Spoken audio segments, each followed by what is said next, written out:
Välkomna till Think and Drink, kanalen med onödigt vetande om drinkar.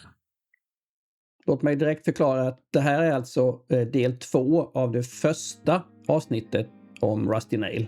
Så om du tycker det här avsnittet börjar lite väl abrupt så har du en förklaring till det. Och jag är oerhört medveten om att ordet första inte ska användas av folk med min dialekt. Eftersom första delen innehåller massor, av matnyttig information om Rusty Nail är mitt tips att man börjar där. Men namnet Rusty Nail då? Det var 1963 som namnet fick sitt officiella namn godkänt av Gina McKinnon via ett uttalande i The New York Times bland annat. Med vilken rätt hon gjorde det kan man ju fråga sig. Jo, hon var vid det här tillfället ordförande i företaget Drambuie och tillhörde den släkt som i slutet på 1800-talet köpte receptet till Drambuie. Så jag skulle säga att hennes ord vägde rätt tungt. Samma år, 1963, varumärkesskyddade Drambuie drinkens namn. Den här likören är egentligen värd ett eget avsnitt.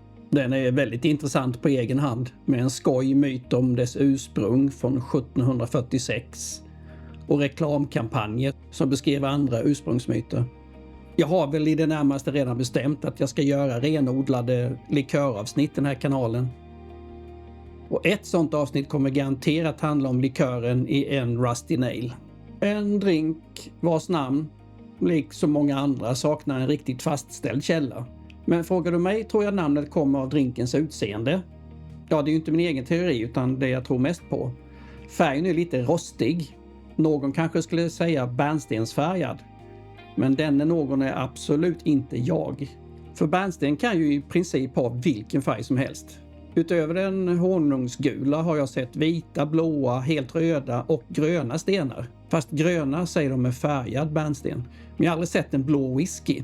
Så när någon sitter och eftertänksamt granskar sin whisky och slänger ur sig, den här är bärnstensfärgad. Alltså. Jag menar, det är ju lika informativt som att säga näring när man sitter och stirrar ner på en tallrik med en tornedå. Självklart ska man beskriva färgen på sin whisky vid en provning. Och man behöver ju inte ta i som man spricker och anger ett Pantone-nummer eller namn. Fast respekt till den som kan. Nej, leta på annat håll. Är den kanske halmgul eller rubinröd? Ja, okej. Bärnstensgul, bärnstensröd och så vidare om du bara måste fortsätta använda färgen på fossilerad kåda. Nej, blicken man är ute efter det är den här. En blick som säger den där kommer vara god. Och om hon tänker färg är det en tanke med väldigt låg prioritet. Svart bärnsten, för att avsluta det spåret, är inte bärnsten utan fossilt trä. Den har ett bättre namn, bäckkol. Behöver jag påminna att onödig information, det är ju själva programförklaringen för den här kanalen. Så färgen gav alltså namnet, tror jag.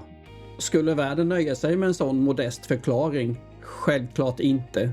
Bland myter och legender hittar vi bland annat att drinken är döpt efter den hämnd en skotsk bartender utövade på en oförskämd amerikansk gäst när bartendern rörde om gästens drink med en rostig spik. Eller att en sån här kraftfull, stark och stadig drink delar karaktär med en rostig spik.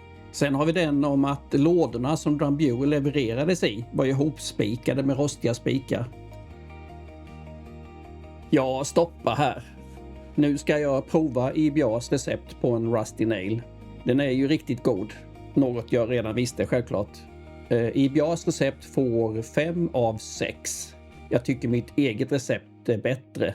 Men det tar jag i Take 2 avsnittet. Så tills dess, skål och mixa lugnt.